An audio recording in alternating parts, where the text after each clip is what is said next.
For today's video mga kapares, isa namang pananghalian ang ihahanda natin. Kaya ito nga pala yung nabili natin sa halagang 190 pesos na liempo ay ito ang ating bida. At para mapabilis na nga tayo ay nahiwa ko na nga yung ating sibuyas pati na rin ang bawang, may laurel tayo at pamintang durog.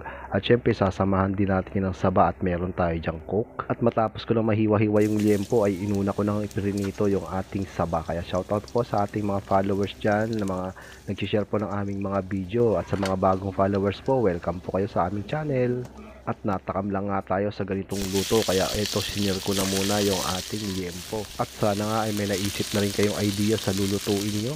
At matagal-tagal nga rin tayong hindi nakapagluto na naman ng karne, kaya ito nga yung ating pinatatakaman ngayon. At ganito na nga yung nangyari sa ating liempo matapos nating maiprito ng bahagya. Ay tignan mo naman mga pares, aalisin na natin yan at set aside muna natin at sunod na natin ang paggigisa ng ating mga aromatics. At ito na nga, inuna ko na nga yung ating sibuyas at pinalabas lang natin yung aroma. Saan naman natin inilagay na yung ating bawang at continue lang tayo sa paghahalo. At naamoy-amoy na nga natin yung kanyang aroma ay saka naman natin na ilagay yung ating mga napritong liempo. At tignan nyo naman mga kaparis, napakabilis lang ito man itong lutuin ha. At pagkatapos ay naglagay na nga tayo ng Coca-Cola.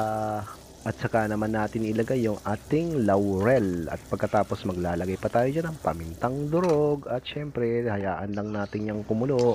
At makalipas nga yung kumulo mga kapares, ay tignan nyo naman, ay maglalagay naman tayo dyan ng toyo mo. At saka naman ulit natin yan tatakpan at antayin lang natin kumulo. At tignan nyo naman mga kapares, nakapagdagdag nga pala tayo ng kaunting tubig. At tinikman natin yan at nakulangan tayo sa tamis. At naglagay tayo ng asukal na pula. Tansyahan lang po yan mga kapares. At di lang naman yan mga kapares, nagdagdag rin pala tayo dyan ng suka. At syempre hindi natin yan nahaluin, hayaan lang natin ng 2 minuto. At makalipas nga yan mga kapares ay tignan nyo naman, ready to serve na to mga kapares. Kaya ilagay na natin yung ating pritong saba. At eto na nga, my goodness mga kapares, nakaluto na naman tayo ng isang masarap na panghalian. Kaya ano pang hinihintay natin, mangantayon.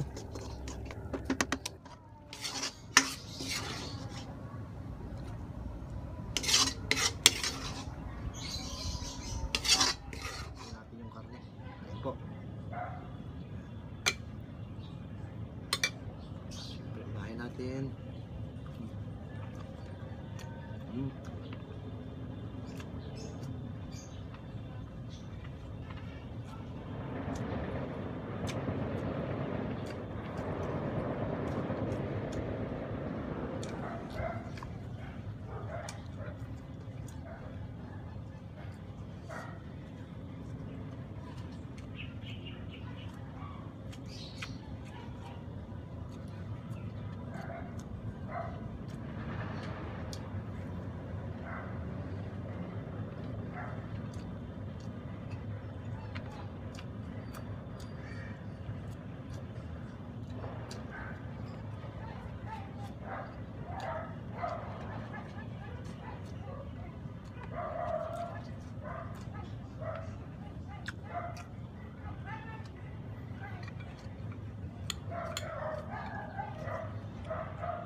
Ang taba.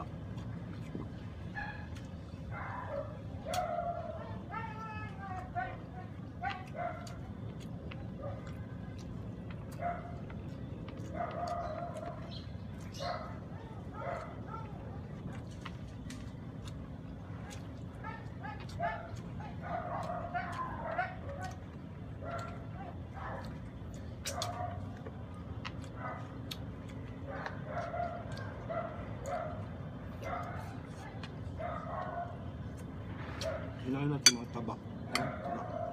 Yun. Nakataba.